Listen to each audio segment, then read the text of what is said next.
আজকে তুমি ছেলে ওয়াজনে কত মায়ের সাথে বিয়াদবি করছো। সবাই আছে মা আছে, মায়ের কাছ থেকে দোয়া নাও। মা যদি একবার দোয়া কইরা দেয়, আমার আল্লাহ মায়ের দোয়া কোনোদিন ফিরাইয়া দেয় না। মা বাপ সেদিনকে ফজরের সময় উঠে দেখি আমার মা কান্দে আমার জন্য। আমার মা তাহাজ্জুদের নামাজে আল্লাহর কাছে দোয়া করে কান্দে, আল্লাহ আমার 4টা সন্তানকে তুমি বড় আলেম বানাইয়া দাও। আজকে যদি আমার মা না থাকতাম, আমার মা আমার জন্য এরকম দোয়া করতে পারতো না। আজকে যদি আমার মা না থাকতো, আমার মা আমার জন্য এরকম দোয়া করতে পারতো না। ও যুবক, তোমার মা আছে, তারপরেও কেন তুমি তোমার মায়ের কাছ থেকে দোয়া নাও না? তুমি যখন ছোট ছিলা, তোমার মা নিজে না খাইয়া তোমারে খাওয়াইছে, নিজে না ঘুমাইয়া শীতের রাইতে তোমারে ঘুম পাড়াইছে।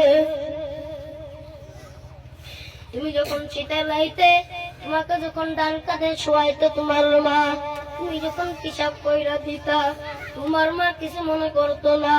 তোমাকে ডান কাঁধ থেকে উঠাইয়া বাম কাঁধে সুন্দর মতো শোয়াইয়া দিত। ওইদিকে তোমার বাবা ঘুমায়, তোমার বোন ঘুমায়, তোমার ভাই ঘুমায়।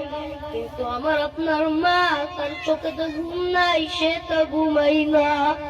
সে কয় আমি যদি ঘুমাইয়া পড়ি, আমার সন্তানরে দেখবো গেরা, আমার সন্তান তো পিশাব কইরা দিতে পারে।